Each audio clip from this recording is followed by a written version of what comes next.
হলো একটা গুঁড়ো কৃমি, আমরা যেটাকে বলি।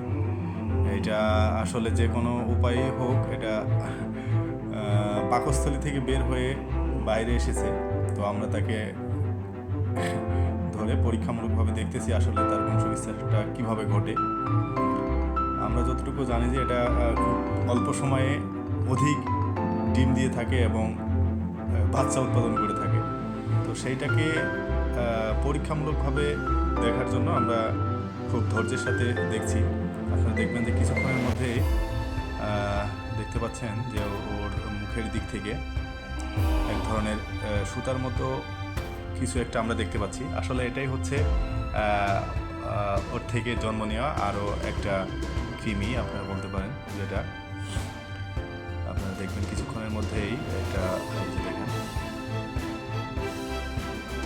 কত বড় ঘাতক, আপনারা বিষয়টা একটু চিন্তা করেন। আর এই জিনিসটা যদি পেটের মধ্যে থাকে, বিশেষ করে যদি বাচ্চাদের থাকে, তাহলে তো আসলে এই বাচ্চার বেড়ে ওঠার পুরোটাই আসলে এই কৃমি এইভাবে শেষ করে দেবে।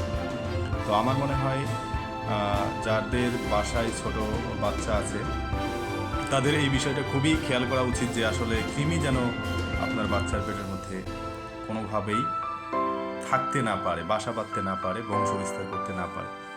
অন্যথায় দেখেন কিভাবে কুড়ে কুড়ে আপনার বাচ্চাকে এভাবে ভিতর থেকে খেয়ে শেষ করে দিবে। তো ধন্যবাদ সবাইকে এটা ধৈর্যের সহকারে আমাদের সাথে দেখার জন্য। আসসালামু আলাইকুম ওয়া রাহমাতুল্লাহ।